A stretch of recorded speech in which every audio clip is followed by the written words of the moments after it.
Hello po, magandang umaga po sa inyong lahat. Kakaiba ang kwentong maririnig natin ngayon. Title pa lang, nakakaintriga na. Umpisahan na po natin. Ako si Sarah at ang ikukwento ko sa inyo ay kung paano tinangkang kulamin ng sarili kong nanay na si Matilde, ang hipag kong si Janine. Hanggang ngayon, sariwa pa rin sa isip ko ang gabing inamin niya ang lahat sa akin. Hindi niya yon ikinuwento para ipagmalaki. Sa katunayan nga, habang kinukwento niya sa akin ang nangyari, kitang-kita ko pa rin ang pagsisisi sa mga mata niya. Anak, kahit gaano kasakit ang ginagawa ng tao sa mahal mo, huwag na huwag kang gagamit ng maling paraan para gumante, ha?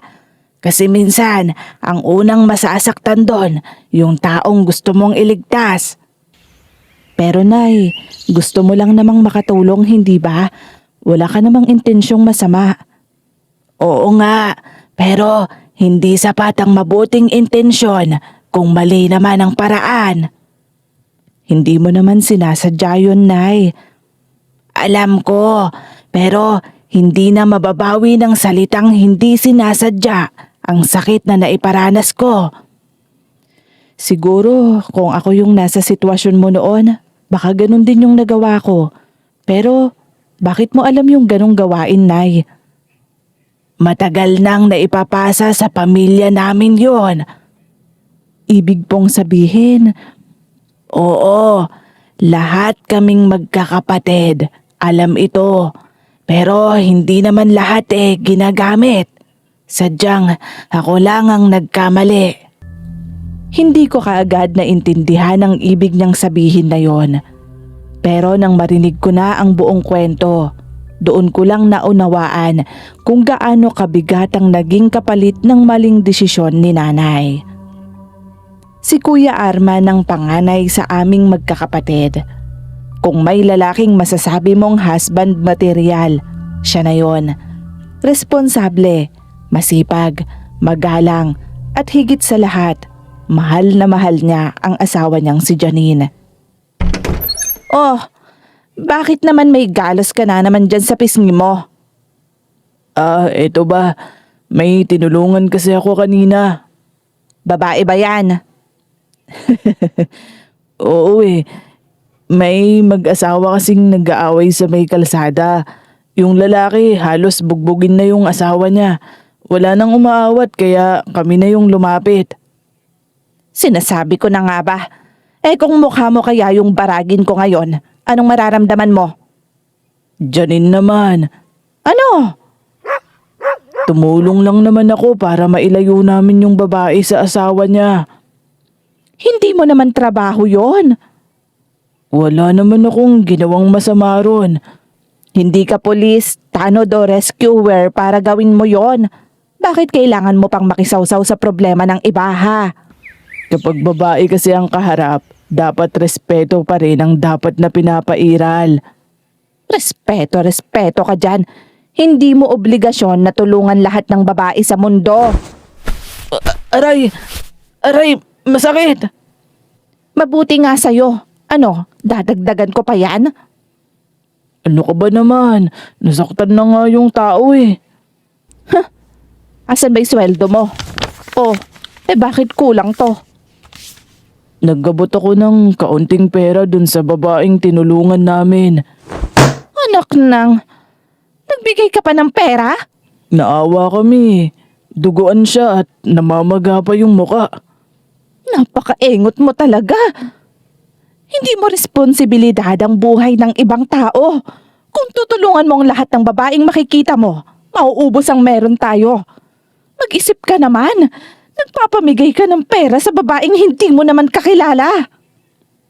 Nandun na kaya tumulong na ako. Alam mo naman na hindi ko gustong may babaeng nasasaktan. May nanay ako at may kapatid pang babae at may asawa.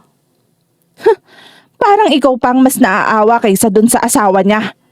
Kung gusto mong maging bayani, doon ka na tumira sa mga taong tinutulungan mo. Teka lang naman, sandali, Janine. Huwag mo namang ilabas ang mga damit ko. Kaayos ko lang yan nung isang araw Ay, naku naman talaga. Isang hapon, may humintong tricycle sa harap ng bahay namin. Lumabas ako para tignan kung sino yon. Nakababa na si Kuya Arman noon. Kasunod niya si Janine. May bitbit silang dalawang malaking bag. Lumabas din si nanay nang may marinig na mga boses. Nagkatinginan kami ni nanay bago lumapit. Malayo pa lang kami, halata ko na yung pagsimangot ni Janine. Arman, bakit ang dami niyong dala? Nay, pwede ba kaming makitira dito pansamantala? Hindi ko na kasi kinakaya yung renta sa inuupahan namin eh. Ay nako, ano ba yan? Ang init naman dito. Pasensya na, Nay ha, kung biglaan. Kapag nakabawi ako, lilipat din naman kami kaagad. Hindi kami magtatagal rito. Anak, hindi naman kayo ibang tao sa amin. Basta, habang nandito kayo, magtutulungan tayo. Maraming salamat, Nay. Malaking tulong talaga sa amin to. Wala yon. Ang mahalaga, makabangon kayo. Ano ba, Arman? Huwag ka na nga makipagkwentuhan pa dyan. Ang dami pa nating gamit sa tricycle. Bilisan mo naman. Oo na, eto na. Hindi ka man lang binati ng manugang mo, Hanay. Hayaan mo na.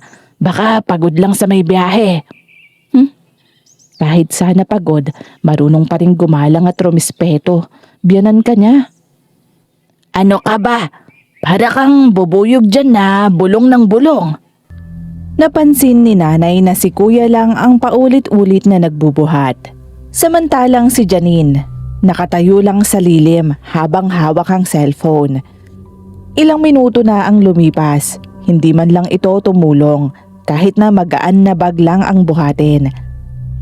Matapos yon, diretso lang itong pumasok sa bahay namin na para bang siya ang may-ari doon at parang matagal na siyang nakatira.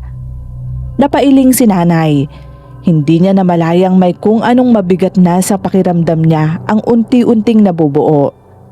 Ang hindi niya alam, yung pakiramdam na yun pala ang magiging simula ng pinakamalaking pagsubok na haharapin ng pamilya namin. Grabe. Huwag sanang magkagulo dito sa bahay ng dahil sa kanya. Ikaw talaga, Sarah. Huwag mo siyang husgahan kaagad. Makisama ka lang. Aba nay, paano ko naman siya hindi huhusgahan? Unang dating pa lang na dito, hindi man lang siya bumati. Nireklamo niya na kaagad yung init. Tapos ni isang bag wala man lang binuhat. Si kuya lang ang halos lahat. Baka pagod lang naman siya sa biyahe.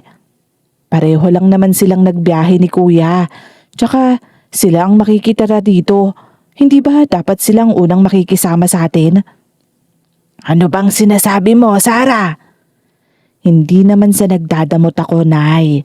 Ang akin lang naman, kahit papaano sana marunong siyang makitungo sa bahay na tinutuluyan niya. Pero anong bungad sa inyo? Wala. Parang ang hindi niya kayo biyanan eh. Napansin ko rin naman yon.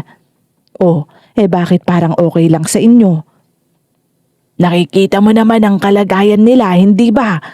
Kung hindi natin sila tatanggapin dito, saan na sila pupunta? Paano na ang kuya mo? Parang ang taas kasi ng tingin niya sa sarili. Ano, dapat ba tayong mag-a-adjust? Hindi ba dapat kapag may isang taong mainit ang ulo, mas mabuting may isa namang tao ang marunong magtimpe? Ano yon? Lagi na lang natin siyang pagbibigyan, ganon. Oo, alang-alang na lang yan sa kuya mo. Alam ko kasing mahal na mahal niya ang asawa niya. Sige na nga, Nay. Ay nako, pakiramdam ko lang kasi hindi magiging madali yung pagsasama natin sa iisang bubong. Wala naman talagang madali sa umpisa, anak. Lumipas ang ilang araw. Napansin namin kaagad ang sistema nilang mag-asawa. Tuwing sweldo ni kuya, diretso ang lahat ng pera kay Janine. Isang gabi, habang naghahapunan kami, nagsalita si kuya. Pero hindi man lang siya tinignan ni Janine. Janine, pwede bang makahingi ng 100? Wala na kasi akong pamasahe bukas. Ano? 100 na naman? Kailan lang kita binigyan ah? Pamasahe at pang merienda naman yun. Hindi ka kasi marunong mag-budget. Ikaw naman kasi ang humahawak ng buong sweldo ko. Ano naman ngayon? Dapat lang naman, hindi ba? Dahil asawa mo ko. Binibigyan mo na lang sana ako ng parte para mapagkasya ko yun hanggang sa susunod na sweldo. Hindi yung pa isa-isang daan. Bakit? Kasalanan ko bang gastos ka ng gastos kaya ka nauubusan? Hindi ko naman sinabing kasalanan mo. Yun naman pala eh. Ang akin lang naman hindi naman kasi kakasyang 100 sa 3 araw. Hay nako. O ayan, 50. Pagkasyahin mo yan. Salamat. Itatago ko lang to. Baka magbago pa yung isip mo eh. Pampihira. Magtipid ka kasi. Humigpit ang hawak ni nanay sa may kutsara. Halatang nagtitimpi na siya noon. Pagkaalis ni kuya sa kusina, hindi na napigilan ni nanay ang magsalita. Wala naman siyang intensyon na iba. Hindi lang talaga niya nagustuhan ang naging sagutan ng mag-asawa sa harap ng hapag. Pero syempre, kasama na rin sa hindi niya nagustuhan yung way ng pagtrato ni Janine sa kuya ko. Janine, iha, hindi naman sa nakikialam ako, ano? O ano, bakit? Asawa mo siya, hindi mo dapat pinapahiya ng ganyan. Pera ko rin naman ang sweldo niya. Ako ang nagbabudget sa aming dalawa. Oo nga, pero pinaghirapan naman niya yan. Isa pa, nasa harap kayo ng hapag para magtalo ng ganyan.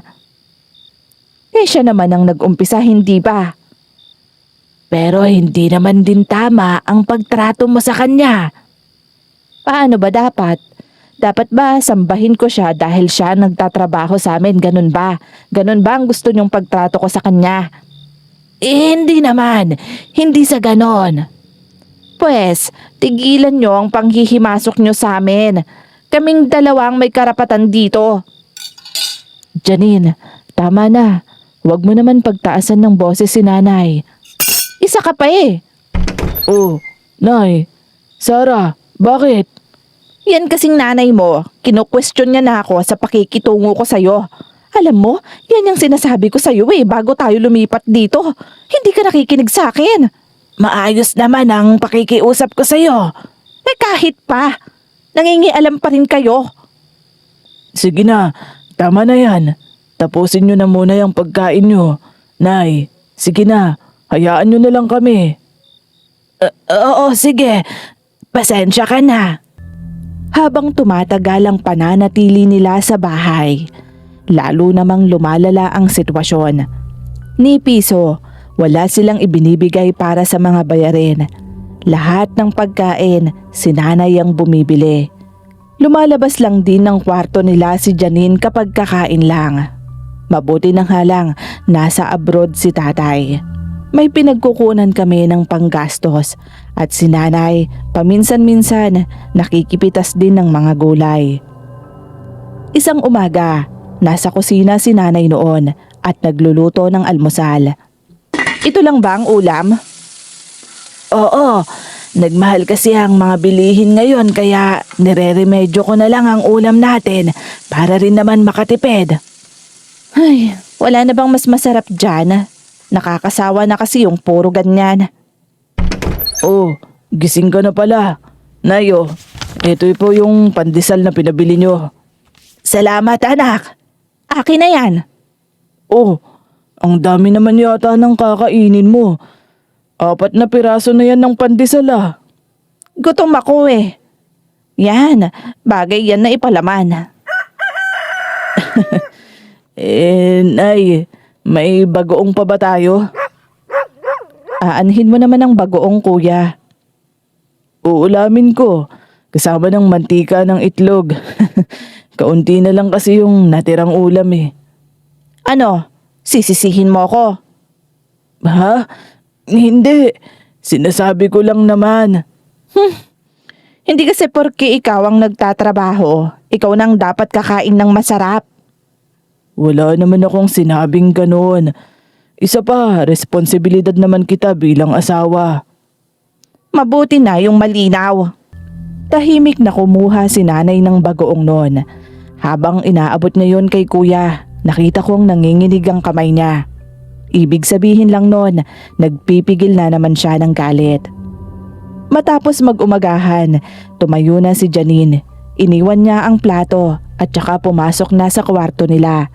Si kuya naman, dali-daling nagligpit ng mga pinagkainan. Kuya, ako na dyan. Mag-ayos ka na. May trabaho ka pa, hindi ba? Oo eh. Pasensya ka na, Sarah ha.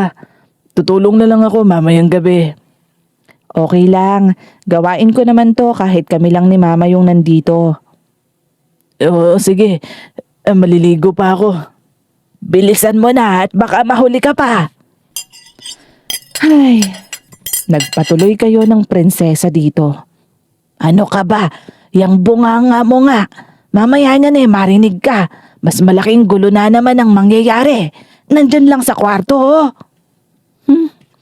Kasi naman nay, nakakainis kaya. Akala mo siya yung may katulong dito kung umasta. Hindi ba iniisip yung iba? Ay nako, wala naman tayong ibang magagawa.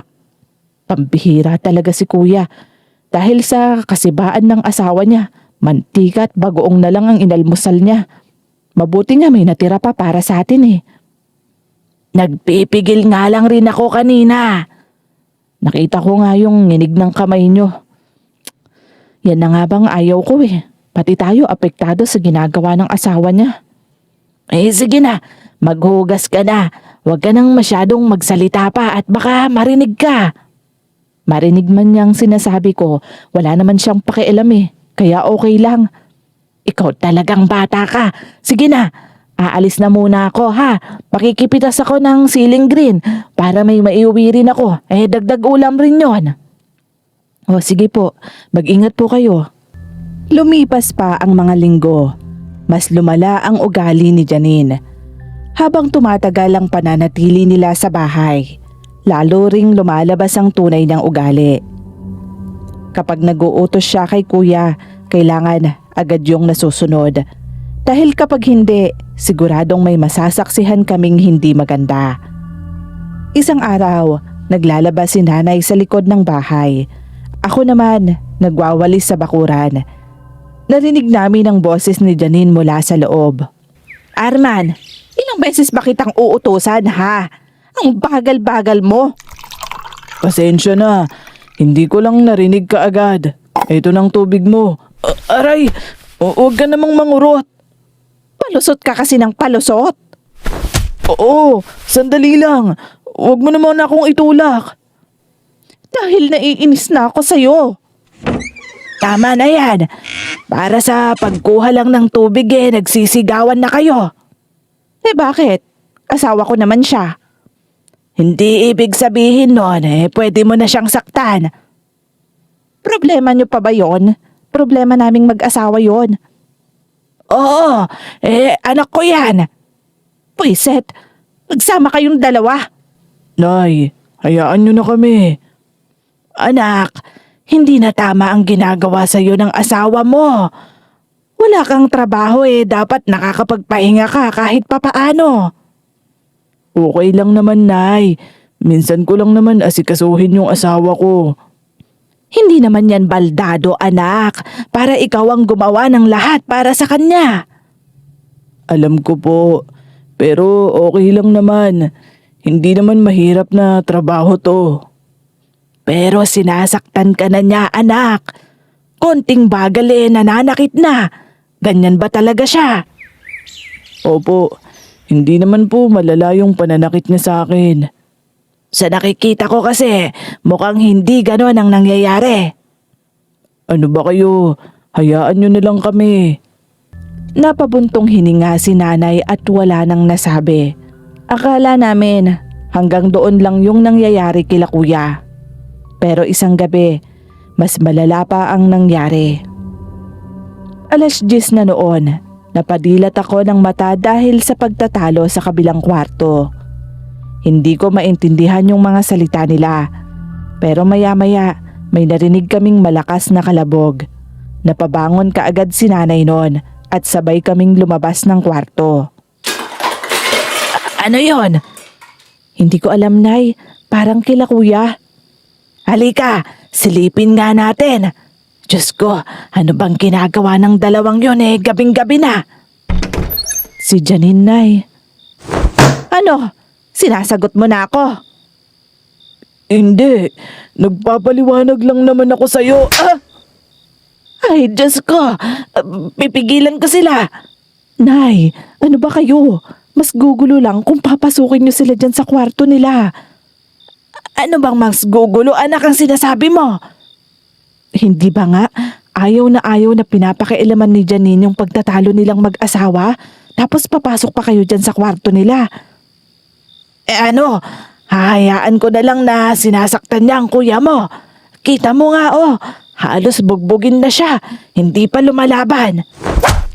Wala ka talagang silbi. Pwisit ka.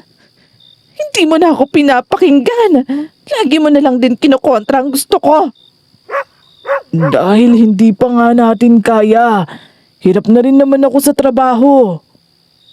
Di sana, hindi ka na lang nag-asawa. Napakahina mo. Walang ginawang pagganti si kuya. Ni hindi siya sumigaw pabalik, hindi rin lumaban. Para bang tanggap na niya na gano'n ang ginagawa ng asawa niya sa kanya. Hindi na nga nakayanan ni nanay. Bubuksan na sana niya ang pinto pero hinawakan ko ang kamay niya. Pagkatapos lang ng ilang segundo, lumabas si Janine ng kwarto. Nagulat pa siya nang makita niya kami ron. Pero imbis na mahiya, tumaas pa ang kilay niya. Ano? Nakikinig kayo? Maganda ba yung palabas na napapakinggan nyo? Janine, ano ka ba? Huwag mo namang kausapin ng ganyan si nanay. Bakit? For sure, papakialaman niya na naman tayo. Wala pang ginagawa si nanay, hindi ba? Kung ayaw mo kasing napapakialaman, umayos ka. Hindi yung nagdadala ka ng gulo dito sa bahay namin. Sarah, ano ba? Totoo naman, kuya. Simula nung dumating kayo, nakisama ba sa amin niyang asawa mo? Hindi naman, hindi ba? Kami yung nakikisama sa kanya. Ang kapal naman ng mukha mo. Para namang may ambag ka sa bahay na to. Bakit? Kayo ba meron? Wala din naman, hindi ba? Sila nanay nga yung nagpapakain sa inyo. Tumigil ka! O bakit? Masakit makarinig ng totoo? Che! Pare-pareho lang kayo. Buisit! Mga pakialamera. Sarah! Tama na. Halika na. Pero Nay, hindi ako papayag na ginaganon-ganon niya na lang kayo dito sa sarili niyong bahay. Tama na yon. Hayaan mo na. Matapos yon, diretsong tumingin si nanay kay Janine. Tsaka pumasok sa kwarto namin. Kinabukasan, parang walang nangyari. Maagang pumasok sa trabaho si kuya. Si Janine naman, lumabas at hindi nagsabi kung saan pupunta. Tahimik lang si nanay habang nagliligpit ng pinagkainan. Napansin kong hindi siya halos nagsasalita. Nay, okay ka lang ba? Ha? Ano yon? Ang sabi ko, okay ka lang ba? Parang ang lalim kasi ng iniisip mo. Hindi ko na kasi kayang makita yung kuya mo na ganyan. Ay, makakahanap din ng paraan si kuya para magbago yung sitwasyon nila. Hayaan nyo lang muna sila. Hindi ganon ang nakikita ko, anak. Malaki po ang respeto ni kuya sa mga babae, kaya siguro hindi niya nilalabanan si Janine. Alam mo, kapag ang isang ina, paulit-ulit lang nakikitang sinasaktan ng anak niya, may mga bagay na nagagawa silang hindi niya akalaing kaya niya palang gawin. Ha? Ano bang sinasabi mo, Nay? Ang layo naman yata ng sinasabi mo sa pinag-uusapan natin. Basta, hindi ko alam, anak. Napupuno na kasi ng sakit at galit ang puso ko. Nakakagalit naman po kasi talaga yung ginagawa ni Janine. Pero si kuya naman po yung makakalaban natin kapag may ginawa tayo sa asawa niya. Kahit nga pagsabihan nyo, pinipigilan pa kayo ni kuya. Yun nga ang hindi maganda. Sa taas ng respeto at paggalang ng kuya mo sa babae, hindi na niya nagagawang ipaglaban ng sarili niya dahil lang ayaw niyang makasakit ng babae. Kaya okay lang sa kanya na siya yung sinasaktan. Ay, siya na yata yung pinakamartir na lalaking nakilala ko. Pagsapit ng hapon, ako ang inutusan ni nanay na bumili ng suka sa tindahan. Pagbalik ko, tahimik ang bahay. Wala si nanay sa sala. Wala rin siya sa kusina.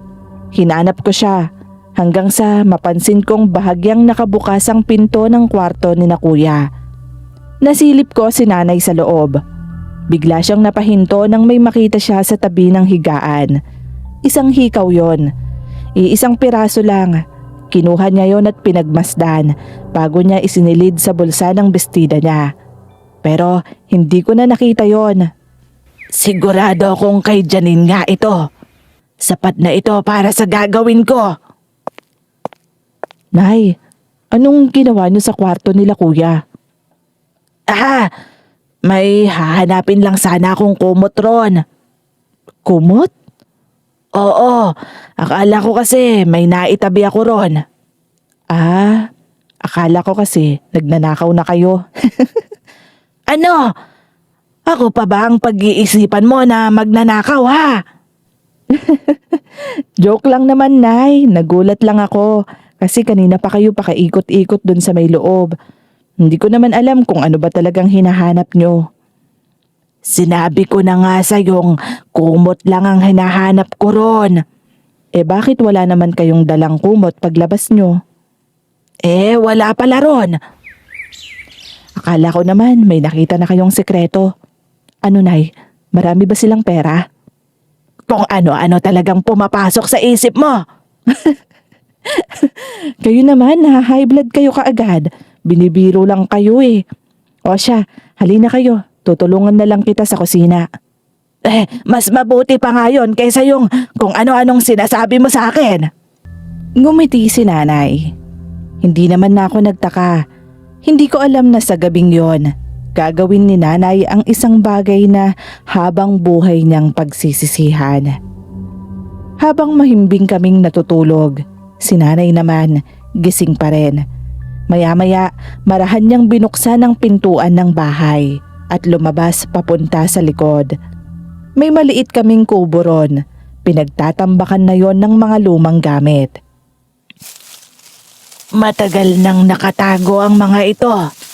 Hindi ko alam na dadating pala ang oras na mahahawakan at magagamit ko sila ulit. Alam kong malaki ang magiging kapalit nito, pero ito na lang ang paraang nakikita ko para mapatigil ang ginagawa niya sa anak ko. Ayon kay nanay, nanginginig ang mga kamay niya habang inilalabas ang itim na tela, isang maliit na bote ng langis at kandila. Inilapag niya ang nag-iisang hikaw na nakuha niya sa kwarto nila kuya sa may gitna ng tela. Patawarin mo ko, Panginoon, pero hindi ko na kasi kayang makita ang anak kong araw-araw na nasasaktan. Ang kandilang ito ang magbibigay ng parusa sa mapanakit na puso. Tutulungan ako ng langis na ito para maipadama sa kanya yon. Binalot niya ang hikaw sa itim na tela, pinatakan ng langis, pagkatapos ay sinindihan ng kandila. Unti-unti niyang inilapit ang nakabalot na hikaw sa apoy. Kasabay noon, ang mahina niyang pagbigkas ng orasyon na matagal na niyang ipinangakong hindi na niya gagamitin ulit. Habang binibigkas niya ang bawat salita, patuloy rin ang pagtulo ng luha niya. Hindi dahil sa takot, kundi dahil alam niyang mali ang ginagawa niya. Pero nanaigang galit at awa, iyon na pala ang pinakamalaking pagkakamali niya. Tapos na. Nagawa ko rin kahit mabigat ang loob ko. Pero ito ang kailangan. Oh, Nay, saan ka galing? May narinig akong kaluskos kanina nung umihi ako, kaya sinilip ko na yung likuran natin. Hindi nyo na sana ginawa yun. Paano kung may ibang tao? Di napahamak na kayo. Wala namang nangyari sa akin, hindi ba? Kahit pa ho. Masyado kayong nagmamatapang eh. Masyado ka lang ring nag-iisip ng kung ano, Sarah. Kayo na nga tong inaalalay eh. Mabuti nga nagising pa ako at nauuhaw ako kanina. Baka kung saan na kayo nagpunta. Para rin kasi kayong tatakas eh para makipag-date. Ay naku, ano ka ba? Nasa abroad ang tatay mo, ha? Alam ko naman po, niloloko ko lang kayo. Siya, sige na. Matutulog na ako ulit. Babalik na ako sa kwarto. Sige po, ako nang magsasara ng pinto. Kinabukasan, napansin kaagad naming tila matamlay si Janine.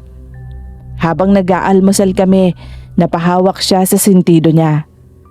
Hindi na rin siya halos makakain ng maayos noon. Makalipas lang ang 2 araw, mas lalo pa siyang nanghina. Ang sakit talaga ng ulo ko. Parang umiikot rin ang paningin ko. Kailan pa ba yan? Ewan ko ba? Minsan naman parang may ugong tong tenga ko.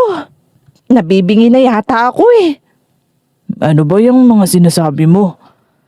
Nakakainis lang kasi. Parang pattern yung pagsakit ng ulo ko. Tapos mamaya mahihilo naman. Pagkatapos noon, may uugong sa tenga ko. Alam mo yun, parang paulit-ulit at sunod-sunod. Baka naman sa puyat mo na yan. Lagi ka kasing late na natutulog. Ayan, sinisingil ka na ng katawan mo. Hindi ko alam. Hindi naman ako nakakaranas ng ganito noon. Sige na, bumalik ka na muna sa kwarto. Matulog ka na para makapagpahinga. Kahit na nakapikit ako, parang umiikot pa rin yung paligid. Ganun naman talaga kapag nahihilo, hindi ba? Pero mawawala rin yan. Sige na, halika na. Aalalayan kita. Nay, mukhang may sakit si Ate Janine. Oo, narinig ko. Pero parang mas okay, no? Hindi niya inaaway si kuya ngayon. Wala kasing ibang aasikaso sa kanya kapag inaway niya pa yung kuya mo. Oo nga no. Tama ka dyan, Nay. Ang galing mo Sana laging ganyan no. Yung ganyan na tahimik lang siya. Hindi naman yung nagkakasakit. Oo nga, mas mainam. Pero parang iba ang ekspresyon ni nanay noon. Hindi awa yung nakikita ko, kundi naniniwala siyang gumagana yung ginawa niya nung gabi. Lumipas pa ang ilang araw.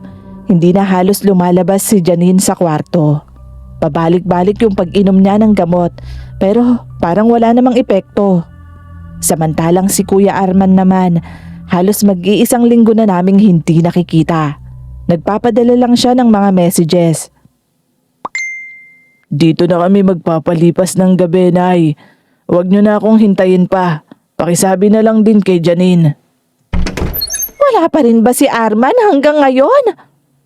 Eto nga, nag-message, hindi raw makakauwi. Ay nako, puwisit na yun. Sumasabay pa talaga. Ay, ang sakit talaga ng ulo ko. Parang ilang araw na rin na hindi umuwi si kuya. Nag-o-overtime daw, yun naman ang sabi. Sige na, dadaling ko na to sa pasyente nyo. Anong pasyente ka riyan? Hipag mo yan, Sarah. Dagdag alagain, mana pa. Ano ka ba? Sige na, ibigay mo na yan. Eto na nga po. Ay, naku. Puro ka talaga reklamo, oo. Nakakainis kasi. Ako yung nag-aalaga eh. Ay, sige na. Hindi na rin naman nagtaka si nanay noon. Akala niya nagkakataon lang ang lahat. Pero pagsapit ng ikapitong araw, may humintong tricycle sa harap ng bahay namin. Ako ang unang lumabas. Pagbukas ko ng pinto, nanlaki ang mata ko. Kuya, anong nangyari sa'yo? Hindi ko alam. Pwede mo ba akong tulungan, Sarah? Oo, sige. Akin na tong mga gamit mo. Ano, kaya mo bang maglakad mag-isa? Kaya ko naman. Masakit lang talaga yung mga kasukasuhan ko. Dahan-dahan lang. Eto, umalalay ka sa akin. Dahan-dahan lang ako maglalakad. Salamat. Wala to. Ano ka ba? Ano bang nangyari sa'yo? Mabibigla si nanay sa kalagayan mo. Sandali lang. Magpahinga muna tayo. Masakit lang talaga eh. Kumapit ka na sa akin. Hindi na. Baka nadidiri ka sa akin eh. Ano ka ba, kuya? Okay lang yan. Hindi naman nakakahaway ang sakit na meron ka. Tsaka, kuya kita, pandidirihan ba kita? Oo, sige. Pero dahan-dahan pa rin sa paglakad ah. Masakit talaga yung mga tuhod ko eh. Tsaka dito sa ibaba ng paa ko. Oo, sige. Dahan-dahan lang tayo. Halos hindi ko siya makilala noon. Mapula ang buong balat ni Kuya Arman. Punong-puno ng malalaking paltos ang magkabilang braso at leeg niya. May laman pa nga yung tubig. Namamaga din yung isang tenga niya. Hirap na hirap siyang maglakad noon. Mahigpit pa siyang nakakapit sa akin habang papasok kami sa bahay. Pagkakita ni nanay sa amin, nalaglag ang hawak niyang baso. Mabuti na lang at hindi yon babasagin. Arman! Anong nangyari sa'yo? Bakit ganyan ang itsura mo, anak? Ang braso mo! Diyos ko! Hindi ko rin alam, Nay. Anong hindi mo alam? Bigla na lang nagsimula eh. Nangangati lang ako noong una. Akala ko nga dahil lang yun sa tinatabas naming kahoy. Tapos hanggang sa naging paso na at ito, dumami na sila. Diyos ko, ano bang nangyayari? Sandali nga. Oh, nay! Maupo nga muna kayo. Kukuha lang ako ng tubig. Sandali. Yan lang bang masakit sa'yo, Arman? Yung kasukasuhan ko, masakit rin eh. Kaya nga, hirap akong lumakad. Mabuti na lang at lumabas si Sarah. Naalalayan niya ako papasok. Ay nako, bakit ba ganito? Masakit ba? Opo, mahapdi yung tubig na nasa loob niya. Kapag gumagalaw ako o di kaya napipisil pag nakahiga, masakit lahat. Hindi ko nga alam eh kung bakit ganun. Oh, sandali lang. Ito po, nay. Ito na yung tubig nyo. Salamat, anak. Ay nako, ano bang nangyayaring ito? Si Janine po ba? Kamusta na? Ayun, masakit pa rin ang ulo pero hindi naman nakakatulad ng dati. Mabuti naman kung ganon. Ay, ano ba tong nangyayari sa amin ng asawa ko? Para bang tinamaan kami ng malas. At ako ang napuruhan. Kuya naman, naniniwala ka ba sa malas na ganun? Baka nagkataon lang naman lahat. Baka may allergy ka lang na napabayaan kaya nagkaganyan. Hindi ko alam. Ay. Sige, wag niyo na munang isipin yan. Magpahinga ka na lang muna at kausapin mo ang asawa mo. Ilang araw na rin niyang naghihintay sa'yo. Oo nga ho. Sige nay, mas mabuti ngang yun na lang ang gawin ko. Sandali lang kuya, tutulungan na kita. Hindi na, kaya ko naman. Marami naman na akong mahahawakan dito. Salamat ha. Sige. O nay, okay ka na ba? Bigla-bigla ka na lang napapaupo. Tinatakot mo naman kami. Hindi ko lang nakayanan yung nakita ko sa kuya mo. Namutla si nanay. Hindi siya makapaniwala sa nakikita. Hindi to ang inaasahan niyang mangyayari. Kinagabihan, hindi mapakali si nanay. Paulit-ulit niyang tinitignan ang hikaw na itinago niya. Habang hawak yon, lalo siyang kinakabahan. Kinabukasan, nagmamadali siyang nagpaalam sa akin. Anak, aalis na muna ako ha. Po? Ang aga pa lang ah. Saan kayo pupunta? May pupuntahan ako. Ipapatahi ko rin ito doon sa may kumari ko. Okay, sige po. Kumain na ba kayo? Oo, nagkape at pandesal na ako kanina. Ano naman ang magiging lakas nyo kung yun lang ang kinain nyo? Hayaan mo na. Sige na, huwag ka ng manermon at aalis na ako. Okay, sige po. Bumalik na lang po kayo kaagad ha. Para ka namang bata. Bata pa naman talaga ako. Ayaw mo nga akong pagtrabahuhin sa malayo eh. Ay nako, sige na, aalis na ako. Ang hindi ko alam, nagpunta pala siya sa isang albularyo na matagal na niyang kilala. Ipinakita niya ang hikaw ron. Kinuha naman yon ng matanda at pinagmasdan ng malapitan. Tsaka niya ipinikitang mga mata. Makalipas ang ilang sandali, dahan-dahan siyang nagsalita. Ano ba ang meron dito?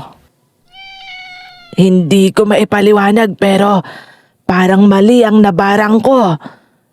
Pero itong gamit na to, gamit to ng babaeng yon. Sandali. Hindi ito para sa babaeng gusto mong parusahan.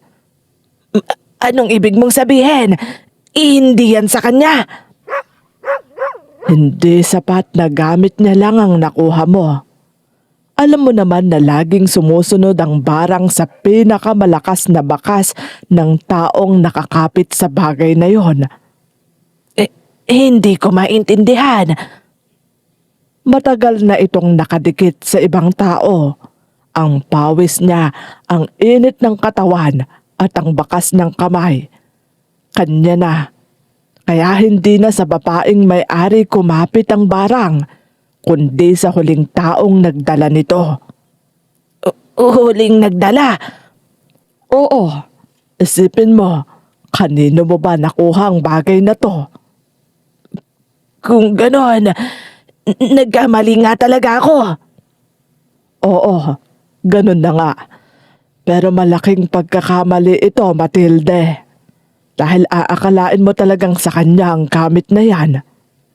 Teka, pero bakit nagkakasakit rin ang babaeng yon? Dahil may presensya pa rin siya sa bagay na to. Pero hindi naman malala ang mararanasan niya. Dahil ang pinakamatatamaan nito ay kung sino ang may huling dala. Ay nako! Parang biglang huminto ang mundo ni nanay noon. Unti-unti niyang naalala, ilang araw bago niya makuha ang hikaw. May narinig siyang pagtatalo sa kwarto ni na kuya. Kinabukasan, habang naglilinis siya, napansin niyang isang hikaw lang ang suot ni Janine. Hindi niya yon pinansin noon. Ang hindi niya alam, sa gabing nag-away ang mag-asawa. Sa sobrang galit ni Janine, hinubad nito ang hikaw at ibinato kay Kuya Arman. Pinulot ni Kuya yon, inilagay niya sa bulsa. At nakalimutan na niyang isauli ng ilang araw. At nang maalala niya yon, iniwan niya ang hikaw sa tabi ng higaan. Doon na yon nakita ni nanay. Diyos ko, anak ko palang nasaktan ko. Siya ang nakakaranas ng barang na ibibigay ko sana kay Janine. Kung ganon, kung gusto mong mabuhay ang anak mo, kailangan mong bawiin ang sarili mong ginawa. Pero tandaan mo, Matilde, ang bawat pangbabarang o pangkukulam may kapalit. Kahit ano pang kapalit nun, gagawin ko. Maging maayos lang ulit ang anak ko. Gawin mo kung ano ang alam mo. Oo, sige. Salamat. Isang malaking pagkakamali ang nagawa kong ito. Paalala lang rin ha, Matilde. Barang ang ibinigay mo. Asahan mong mas malala pa ang mangyayari habang binabawi mo yon. Oo, tatandaan ko yan. Maraming salamat. Nasa kamay mo na ngayon ang kaligtasan ng anak mo. Handang tanggapin ni Nanay Matilde ang anumang kapalit ng ginawa niya. Dahil mas gugustuhin niyang siya ang magdusa kaysa tuluyang mawala ang sarili niyang anak. Hindi na nag-aksaya ng oras si nanay noon. Pagka-uwi niya galing sa albularyo, dumiretso siya kaagad sa kwarto nila kuya. Nakahiga si Kuya Arman noon. Halos hindi na nga ito makagalaw. Ang mga paltos sa katawan niya ay lalo pang dumadami. Pero ang nakakadagdag ng sakit ngayon, ang mga langgam na paulit-ulit siyang pinupuntahan. Namamaga pa rin ang kaliwang tenga. May lumalabas pang mabahong likido na siyang naaamoy ng mga langaw. Kaya naman lumalapit sa kanya ang mga yon. Kahit ang mukha niya, parang namamaga na rin. Nay, Anak, magtiwala ka lang ha. Gagawin ni nanay ang lahat para sa'yo. pero Nay, lintik na mga langgam to. Basta, may mga paraan akong alam. Susubukan natin yon ha. Hindi ba ako mas mahihirapan doon? Hindi, habang hindi ka pa dinudumog ng mga insekto. Anong sinabi niyo? Ay, buwisit na langaw talaga to. Tinatakpan ko na nga ng bimpo ang tenga ko. Ang sabi ko, gagawin natin ang lahat bago pa lumala ang mga nararamdaman mo. Salamat Nay kung ganun. Basta, susundin mo ang mga ipapagawa ko ha. Hindi kasi ako lang ang kikilos para gumaling ka. Oo, naiintindihan ko Nay. Kakayanin ko. Aray, ang sakit talaga. Pasensya ka na, anak. Ang hindi alam ni kuya noon, bukod sa gusto ni nanay na gumaling siya, gusto rin nito na maitama ang pagkakamali niya. Pagsapit ng gabi, muli na namang nagtungo si nanay sa likod bahay. Pero hindi na para manakit, kundi para bawiin ang kasalanang siya mismo ang gumawa. Dala niya pa rin ang hikaw, kasama ang isang palanggana ng tubig. Mga dahon ng bayabas, sambong at iba-iba pang halamang matagal na niyang ginagamit noon sa panggagamot. Habang pinapakuluan niya ang mga dahon, hindi na niya mapigilang maiyak.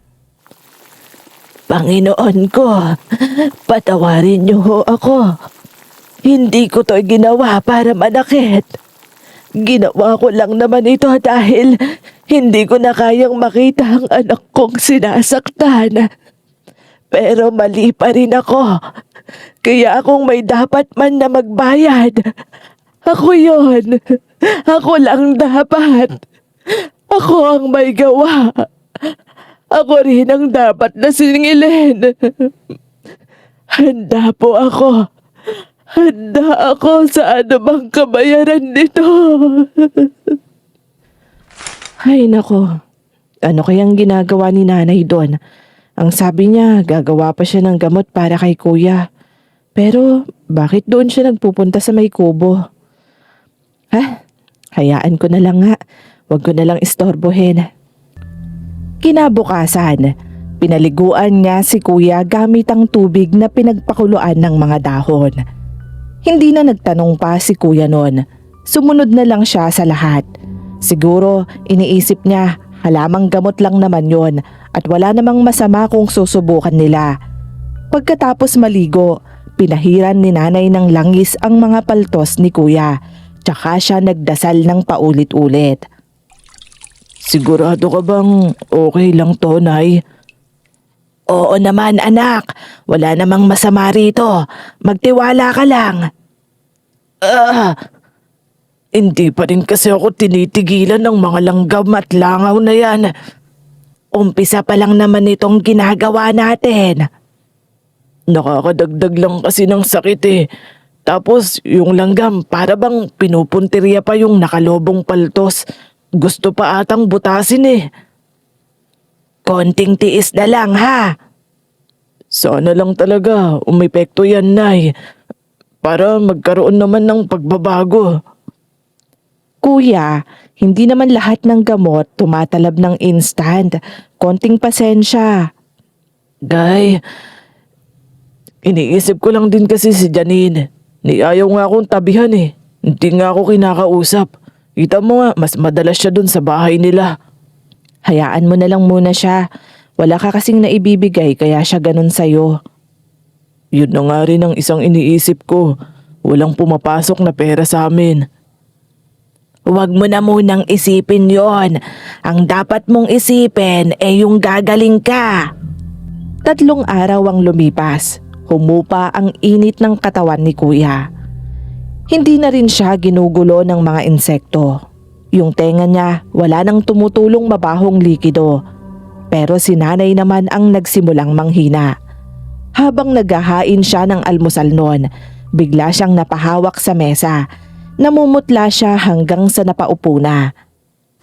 Nay, anong nangyari sa'yo? Pagod lang siguro ako, anak. Huwag kayong magsinungaling sa akin. Ano bang nararamdaman nyo? Hindi naman ako nagsisinungaling. Inaabuso nyo kasi yata yung katawan nyo eh. Nahihirapan na kayo sa ginagawa nyo para lang maging maayos si Kuya. Ayos lang naman ako. Nahilo lang. Ayun na nga. Isipin nyo din naman sana yung sarili nyo. Gagaling nga si Kuya. Kayo naman ang magkakasakit. Ay! Nasukahan na yung damit nyo. Magpatingin na kaya tayo sa doktor. Ano ka ba? Hindi na kailangan. Nay, tignan mo naman ang sarili mo. Nanghihina ka na oh. Kaya ko pa. Hilo lang ito. Kahit pahilo lang yan. Natahimik na lang siya noon. Hindi niya pa masabi sa akin ang totoo ng mga panahon na yon. Dahil bawat dasal na binibigkas niya, bawat ritual na ginagawa niya, unti-unti ring inuubos ang lakas ng katawan niya. Lumipas pa ang halos 1 linggo. Natuyo na ang mga paltos ni Kuya. Humupa ang pamamaga ng tenga. Nakakalakad na rin siya ng maayos. Isang umaga, lumabas siya ng kwarto. Nakangiti siyang lumapit kay nanay. Nay, bumabalik ng lakas ko. Salamat naman. Salamat kung ganon. Salamat sa Diyos. Bakit ka naman umiiyak? Masaya lang ako, anak. Masaya lang ako dahil gumagaling ka na. Kaya nga, makakapagtrabaho na ako. Kinakausap na rin ako ng asawa ko, Nay. Bumabalik na talaga ako sa dati. Oo, anak. Maayos ka na. Salamat sa'yo. Kayo yung gumawa ng paraan para maging maayos ako. Pero ayaw pa rin bumalik ng asawa ko rito. Hayaan mo na lang muna siyang makapag-isip-isip. Masaya lang talaga ako para sa'yo, anak. Masaya akong naitama ko ang mali ko. Hindi alam ni Kuya noon na ang mga luhang yon ni nanay ay hindi lang dahil sa saya, kundi dahil sa matinding pagsisisi. Dahil siya mismo ang nagdala rito sa bingit ng kamatayan. Pagkatapos ng araw na yon, nagpasya si nanay. Hindi na niya itatago pa ang katotohanan. Panahon na para malaman ni Kuya ang lahat. Kinabukasan, naghintay si nanay na makaalis ako papuntang palengke. Sila lang ni Kuya Arman ang naiwan sa bahay noon. Anak! Bakit po, Nay? May kailangan ka po ba? May gusto sana akong aminin sa'yo eh. Ano po ba yun? Ako ang dahilan kung bakit ka nagkaganyan. Ano pong ibig niyong sabihin? Paano namang kayo ang naging dahilan? Hindi ko na kasi kaya, anak, ang nakikita kong pananakit sa'yo ni Janine. Nay, hindi ba napag-usapan na natin yan? Alam ko, pero gumawa pa rin ako ng paraan. Isa-isang ikinuwento ni nanay ang lahat kung paano niya nakita ang hikaw na inakala niyang kay Janine, na nagpadaig siya sa galit at awa. Kung paano niya isinagawa ang pambabarang. Tahimik lang si kuya habang nakikinig. Parang hindi niya alam kung ano ang mararamdaman noon. Nakatingin lang siya kay nanay hanggang sa matapos ito. Anak, patawarin mo ko.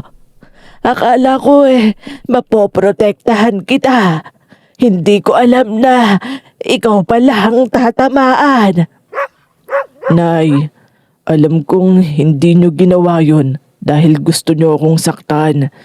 Ginawa nyo yun dahil mahal nyo ako. Pero mali pa rin ako. Oo, mali nga. Pero kaligtasan ko lang naman ang iniisip nyo. At bilang ina, pinairal nyo lang naman ang pagmamahal nyo sa akin. Salamat sa pag-intindi mo sa akin, anak. Napakabuti talaga ng kalooban mo. Pero nay, sana ito nang huli nagagawa kayo ng ganon, ha? Oo, anak. Ipinapangako ko. Hindi na mauulit pa yon. Hindi ko na gagamitin pa yon. Ay, naku. Hindi ko alam kung ano bang mararamdaman ko sa totoo lang. Nabibigla kasi ako Hindi lang dahil sa nangyari sa akin ha. Kundi sa nalaman kong marunong kayong mambarang. Pasensya ka na talaga, Arman. Oo, nanay. Kalimutan nyo na yon. Dapat mag-umpisa na tayo ngayon. Yung mas maayos at mas tahimik na. Sige, makakaasa ka. Gumaling nga si kuya noon. Pero si ate Janine hindi naman nagbago. Ginagawa na naman niya ang pang-aabuso kay Kuya Arman. Kaya naman nagpasya na si kuya na hindi na siya babalik pa sa dati niyang buhay. Isang gabi, kinausap niya si Janine. Nasa sala kaming lahat noon. Janine, kailangan nating mag-usap. Ano na naman ba yon? Pagod na kasi ako. Pagod? Pagod naman sa ano? Sa lahat ng ginagawa mo sa akin, sa pananakit at pang-iinsulto mo. Anong gusto mong palabasin ngayon? Makikipaghiwalay na ako sa'yo. Tatapusin na natin to. Ano? Hindi ka pwedeng basta na lang makipaghiwalay. Matagal ko nang pinag-iisipan to. Nasasaktan na ako. Hindi lang ang katawan ko, kundi pati ang buong pagkatao ko. Walang hiya ka. Matapos ang lahat, yun lang ang gagawin mo? Letche ka! Huwag mo nang palalain pa to, Janine. Pareho lang naman tayong nahihirapan. Buisit ka! Duwag! Takot ka sa responsibilidad! Hayop! Galit na galit si Janine noon. Pinagmumura niya si kuya. Sinasabihan ng kung ano-anong masasakit na salita. Pero sa pagkakataong yon, hindi na nagpatalo si kuya. Pinanindigan na niya ang desisyon niya. Hindi naging madali ang lahat. Paulit-ulit na bumabalik si Janine sa bahay namin. Nagmamakaawa. Minsan nga nagwawala pa. May pagkakataon din na nagbabanta pa ito. Grabe talaga ang babaeng yun. Dati, kung alilain na si kuya sobra-sobra. Ngayon, ayan, nagmamakaawa.